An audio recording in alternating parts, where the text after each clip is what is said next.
time to invite our special musical and Loretta to the stage, and they too have joined in the fun with their attire. Oh, that's your daily attire. Okay. Check, check. There we are. Yes, it's such a special to be here with you today. We're going to have one of, isn't my wife, Loretta, sweet? She dressed me up like a king. I hate to tell you, Curtis, that's a jester hat. Well, I'll run for public office. Okay.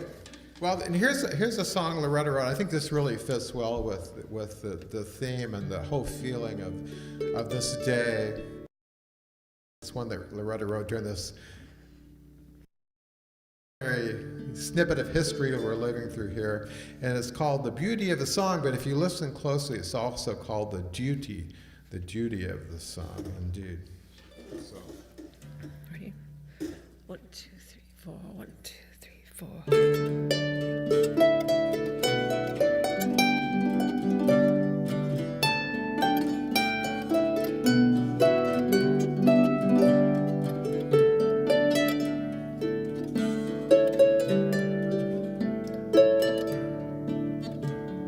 Will you miss me when I'm gone? Will you sometimes sing my songs?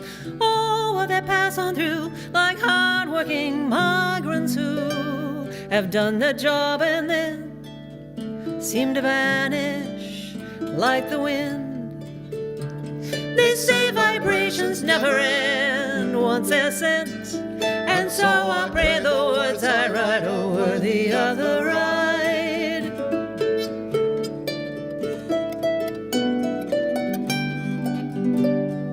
All these tools that I forged were gifted to me by and large. I gathered truth from the world and waved it like a flag unfurled. I stitched together words from the pictures that I heard. They say vibrations never end once they're sent, and so I pray the words I write over the other ride.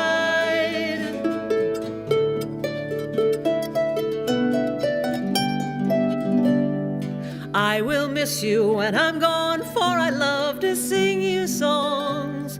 If my words spoke to you, or somehow they helped you through, that too along.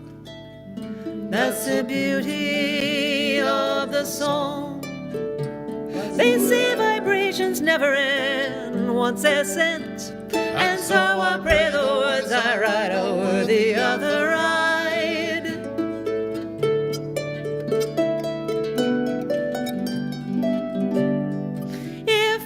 Spoke to you, or somehow they helped you through, please pass that tool along.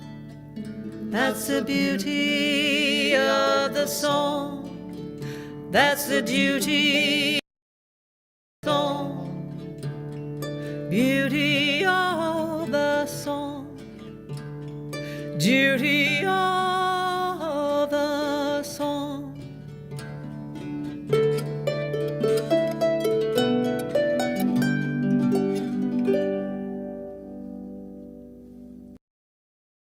Thank you.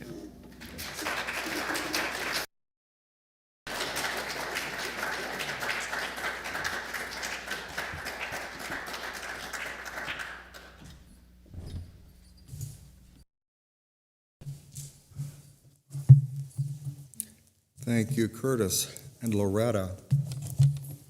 I like that idea, and I'm going to continue to think about both the beauty and the duty of the song. On a day of remembrance, although I've been here less than 5 years, I've been in this building many hours through that time. And I can't help but think of the hundreds of souls who've passed through these doors, passed through this ministry. Some have moved on to other locations, and some have passed from this earth. But their vibrations, as the song says, what they gave to Unity South is still present. And we don't have to live in the past. We remember their idea of building this ministry in someone's backyard through various rented locations. And finally, to be the only Unity ministry in the Twin Cities area that custom built a temple for its home. This building, carefully, making every selection to serve us and those who are in the future. That it was years, and they placed their blessing. Is a beauty, but there's also a duty to it. It is to recognize what they do today and to realize what is our ability to the future,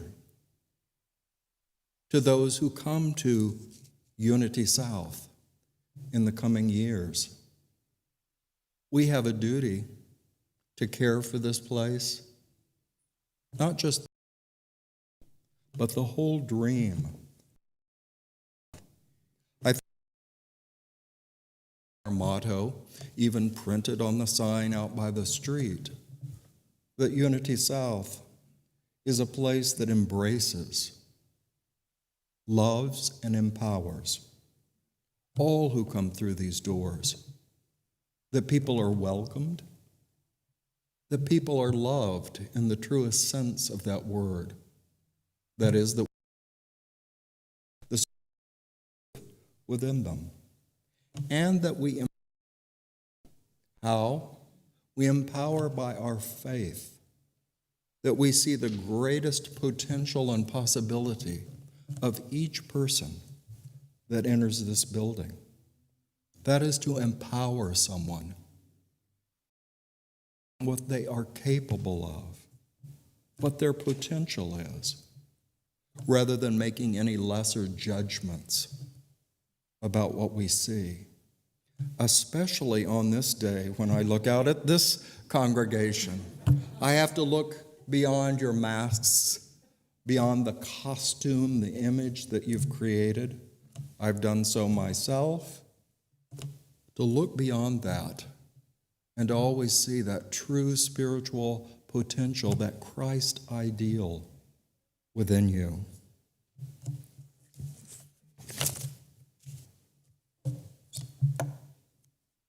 I hope, if you choose in the coming days, that you might like to repeat the prayer of remembrance that we experienced a few moments ago. It's really a matter of just holding the thought, and if you choose to use candles, but to light one for yourself, to light one that you wish to connect to, and light a third candle for the Christ. To know that the Christ presence always brings people together, whether on earth and in the spiritual realm. The Christ is our connection. That is to say, the truth within us is what can connect us to another. Today we continue our exploration of the keys to the kingdom. We have individuals taking the course with me, and of course they have time each week and in their home study to go into these ideas and exercises and experiences more deeply. I can only give you a touch, a taste, a glimpse on Sunday morning. If you haven't been with us every week, let me give you a one-sentence synopsis of where we've been. With the first key to the kingdom is simply commitment. To make a commitment to grow in our consciousness of abundance. A consciousness of an abundance is not an awareness or the desire for many things in our life. desire to have a greater awareness of how we are a part of the divine flow of abundance throughout the universe. How we live in an abundant world, and we are a part of that. The second key is vision. To make the effort to visualize how abundance can express in ever greater measure in your life. We looked at specific areas in our life, essentially to consider how is abundance flowing through our finances, our relationships, our personal and spiritual growth. Our third key is truth. To realize that your inner spiritual truth, what we call the or the essence of the Creator within us, that is actually the power that can guide us in growing our consciousness of abundance. Now, to me, that's a very significant key, this third key, because sometimes you might wonder, is my life being a little bit bigger, but I really don't know how to see the big picture. I don't know how to bring it into being. This third key is actually a promise that the truth of God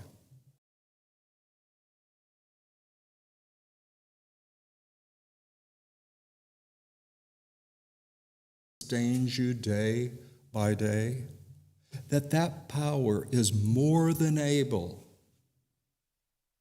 if you pay attention to it, more than able to guide you in increasing your consciousness of good in your life.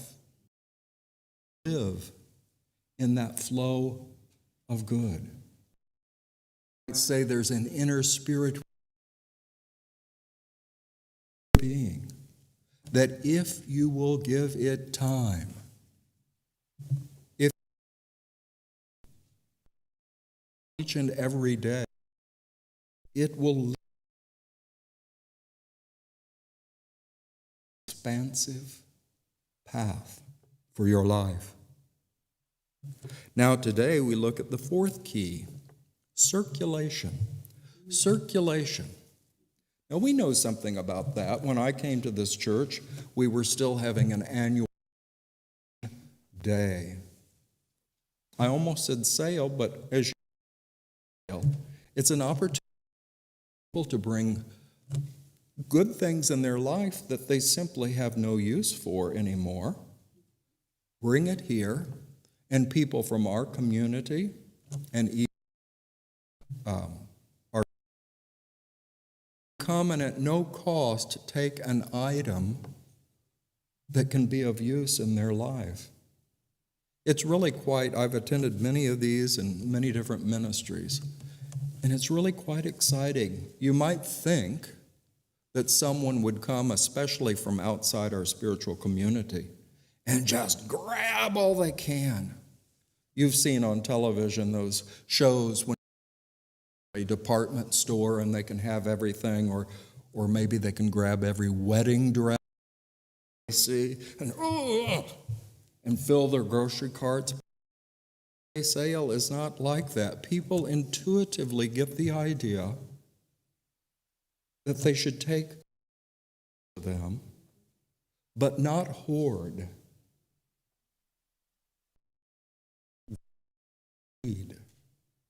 But I've seen people carefully consider or weigh two items and only take one so as to not hoard items and take away from someone else. It's a very interesting process. So this law of circulation we're going to go into in just a bit of detail today, because it's a really essential spiritual law. We all live with it. It affects our life. But the difference in a course like the Keys to the Kingdom is to learn to be more aware of how you are aligning with the law of circulation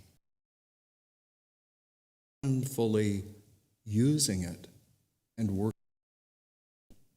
David, creator of the keys to the kingdom, all human perspective, abundance is also a measure of quantity. Your human self may gauge your reality in terms of how much money, how many things you own, time you have to call your own.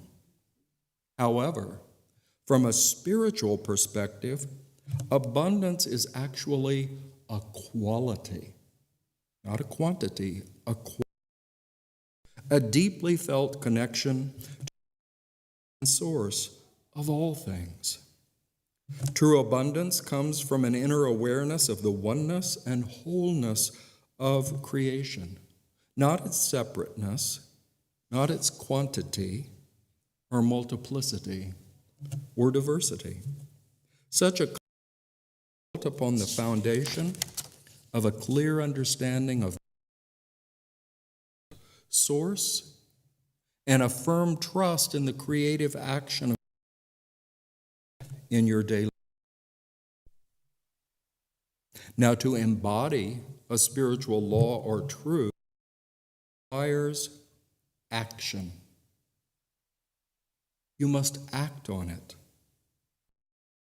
Conscious principle, practice, you become a master of that spiritual law. That's part of the beauty of spiritual law. You don't have to understand it intellectually or even be aware of the law's existence to work.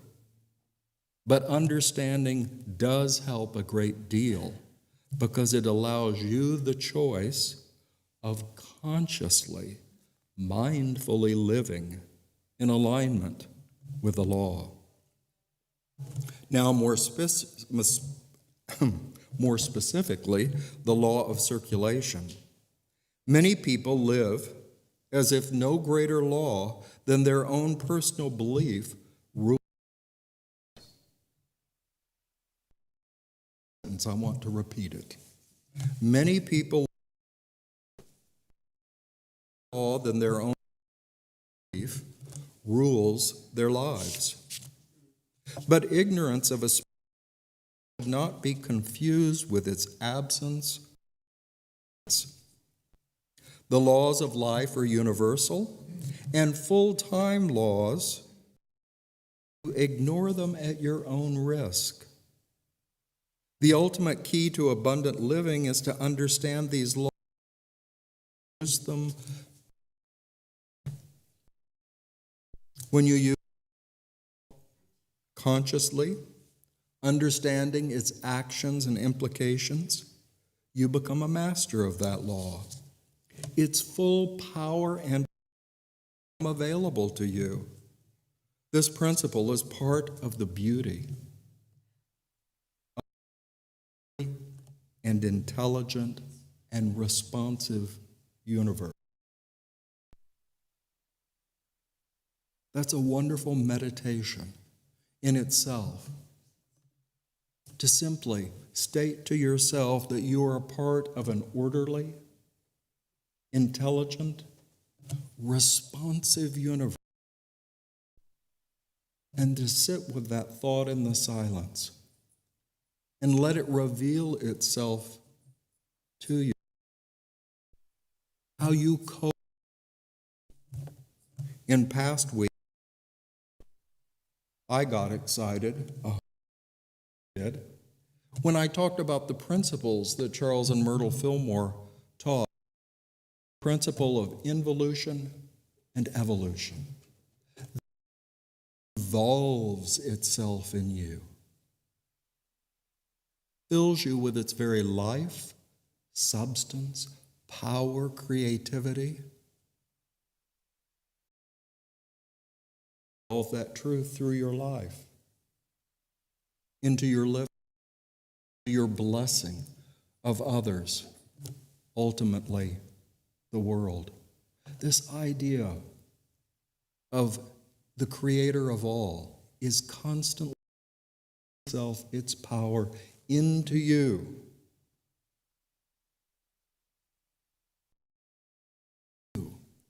To evolve that gift into your life, your living. Well, to make it fun, I brought the story of the old movie where George Burns plays God, and John Denver poses the question, why are there problems, difficulties, evils in the world? Why do you let this happen? And George Burns, in his best, said, hey, I created the up to you. Just you about it. In our world today, challenges, when there are people who do violent, destructive, cruel things, just think, given by the Creator, by life, intelligence, perhaps courage, creativity.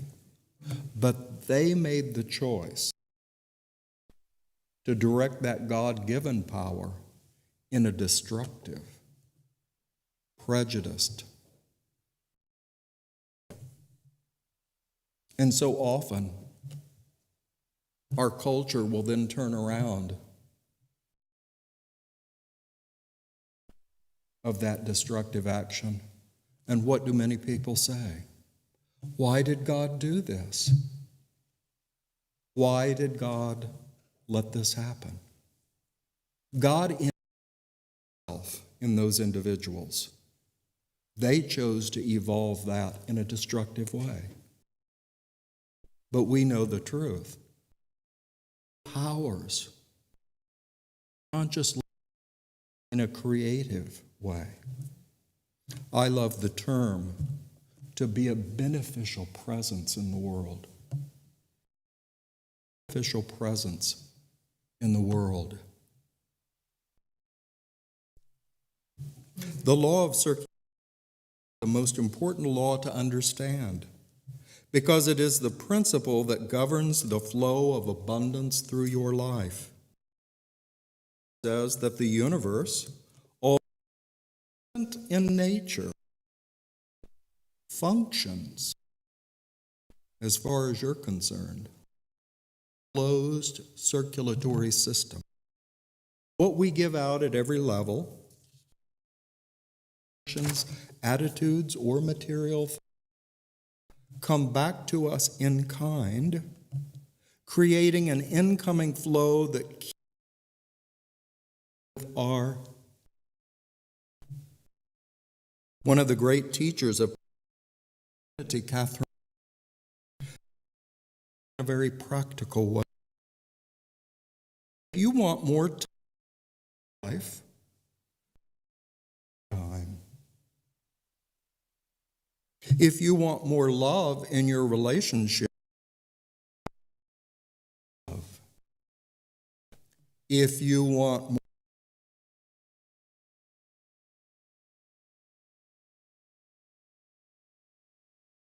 from your current financial resources, you can be creative. If you desire a experience in your life, be willing to share that. Cliché, a friend, then be a friend. Simple, but yet it can be difficult to consistently work in our life. What's the other cliche we've heard in recent years so much? Be the change you wish to see in the world. You want more peace in your community or the greater?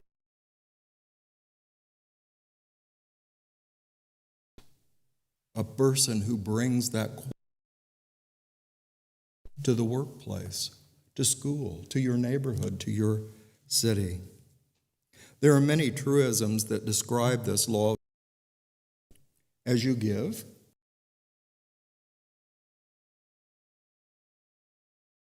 really likes the comes around. He's probably said that 1,000 times. Like you get back what you put in. Teach people to by that principle of reciprocal action. Remember his words? Do not, and you will not. Do not condemn, and you will be forgiven. Give, and it will be given to you. Measure, press, shaken together, over, will be put into your life. For the measure will be the measure you get back. Now, another description of the law, particularly useful, is the understanding that the universe always moves in to fill a vacuum. The universe always to fill a vacuum. Remove something you know in life, intention of releasing it, strings attached. Then observe the law of circulation as it moves.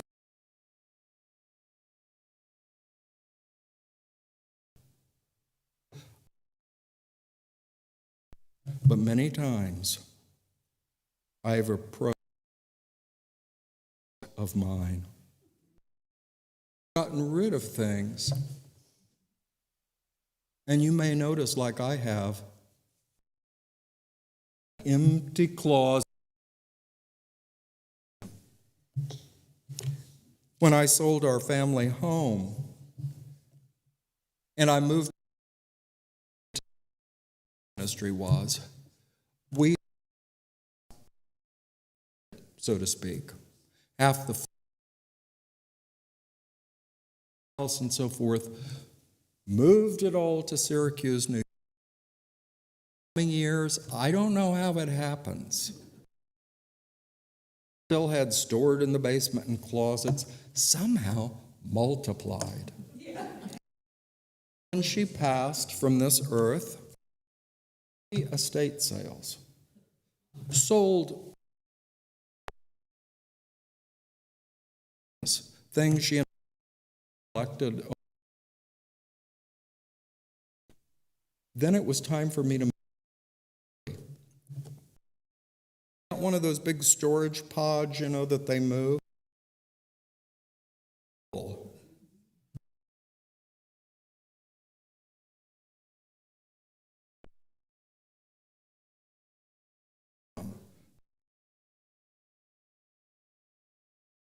So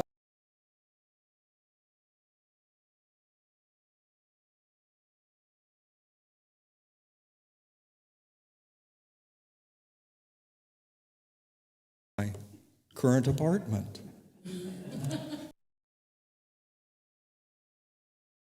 Where to put the condo.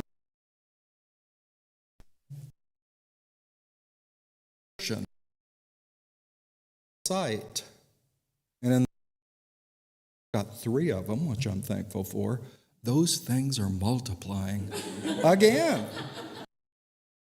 You remember George about getting rid of our other people's stuff was not as, and we could what? Get more stuff. So this abundance, something that our culture has in great measure. So David Owen Ritz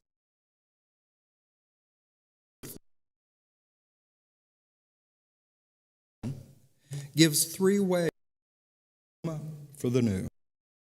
Room for the new. Again, in the chorus we go, I just a taste of these ideas.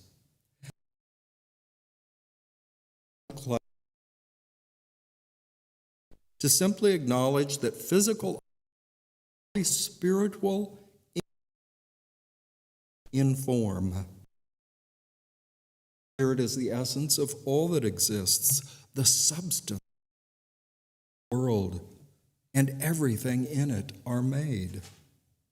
Moreover, spiritual energy, like all energy, must flow to be creative. When exists in any take place, when the flow of energy is free and abundant, power to create is also abundant. So you powerful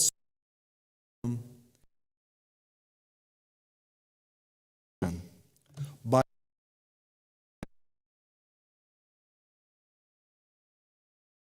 I love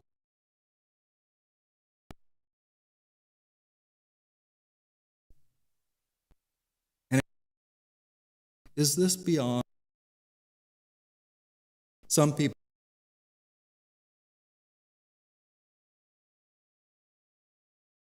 It's no longer certain.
and you play company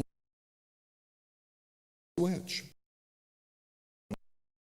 Electrical power.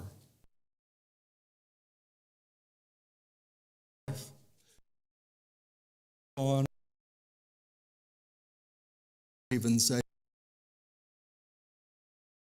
universe.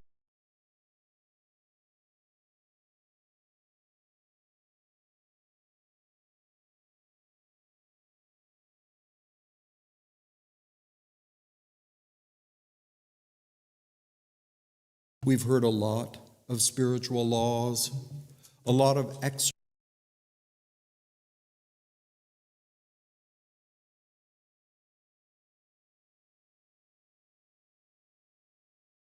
sometimes in the silence, and to open your eyes, to guide you. Close your eyes.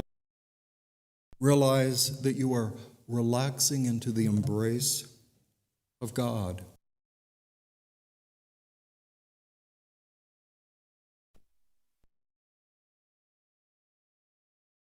Safe, peaceful.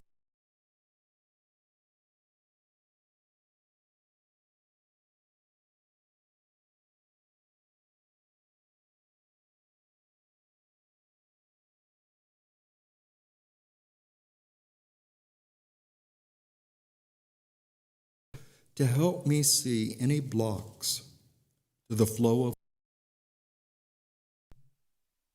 bring them to my awareness.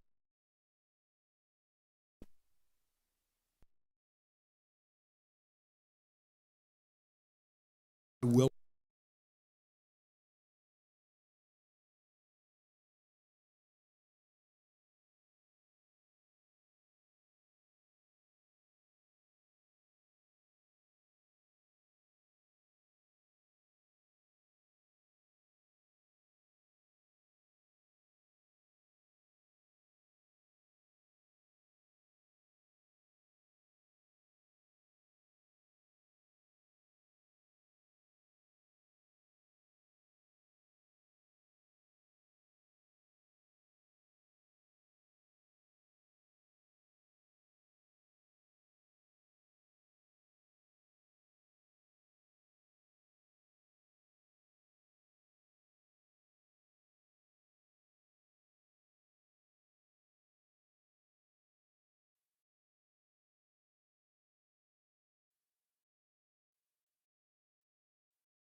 divine wisdom.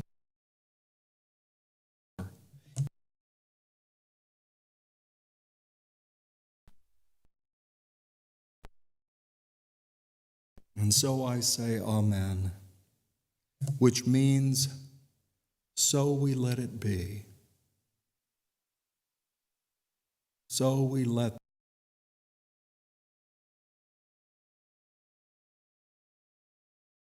thanks be to God. Invite our good friend to grace us with music again.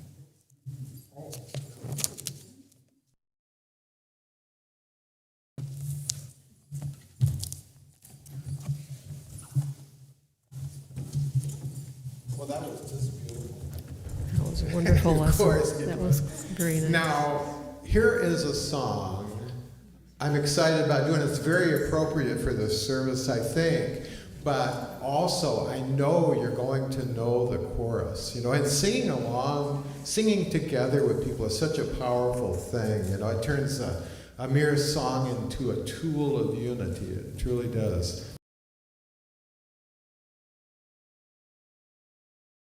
This song was co-written by two people, one of which we had the great pleasure of meeting one time. It was written by a fellow named Pete Seeger and King Solomon. Because Pete Seeger, when he wrote this in the 60s, of course, took most of the words from the Bible, from the book of Ecclesiastes. And it was a big in 1965, and I bet a lot of you are familiar with it. It's called Turn.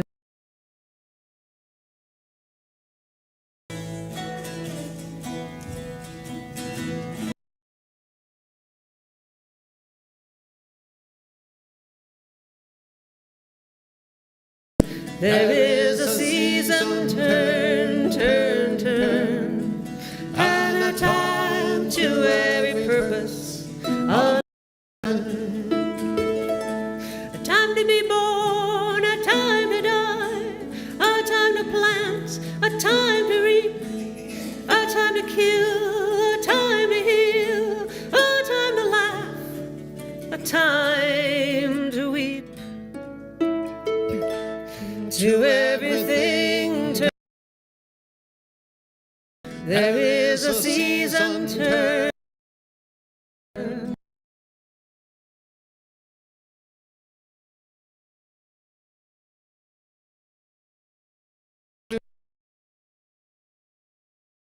A time to dance.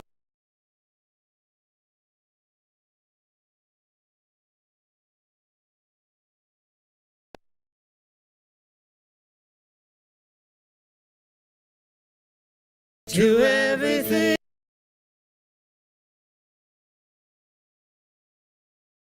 turn, turn.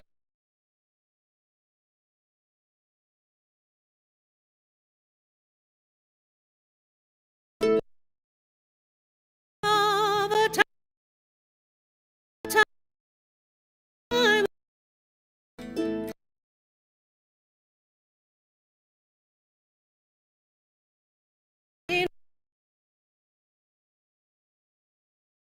to everything turn. Is a season turn, turn, and to under heaven.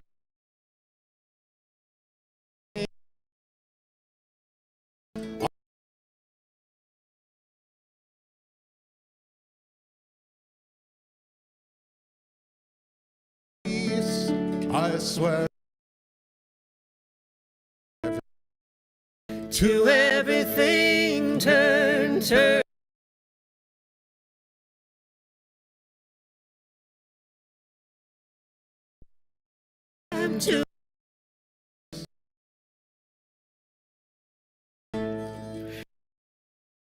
To every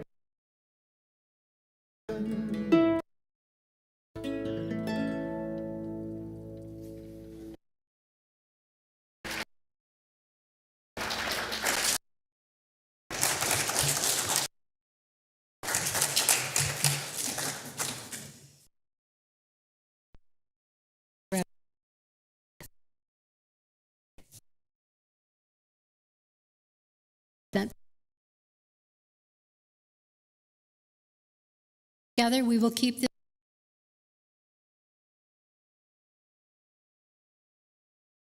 this South will be embraced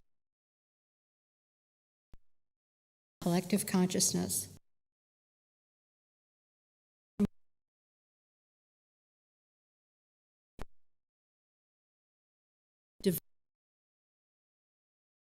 Be blesses and multiplies the good that I give and receive. For those in the sanctuary, please in the container by the door.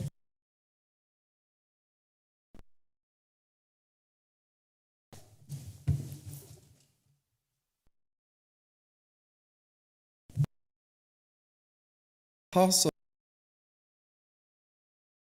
to lesson today. Well, I think we already your life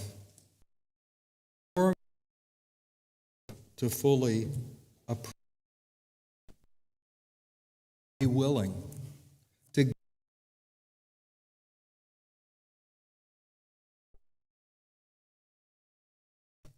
It takes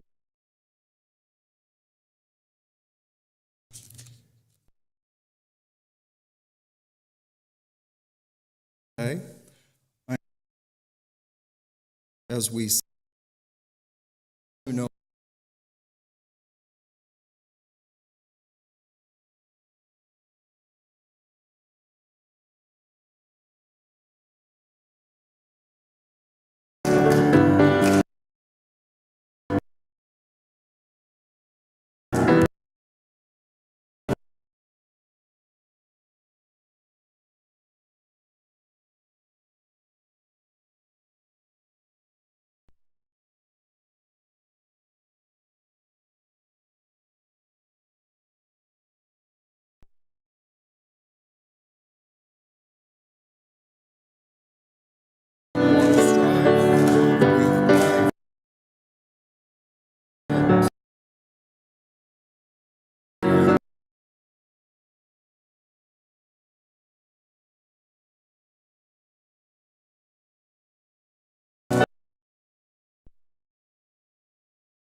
Spooky activities and refreshments.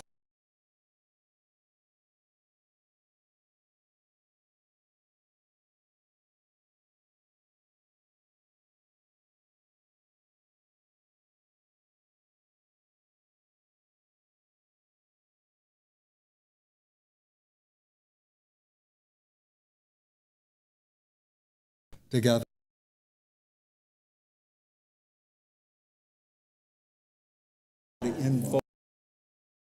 The power of God and the presence of God watches over God. Say amen. Fun and mysterious day.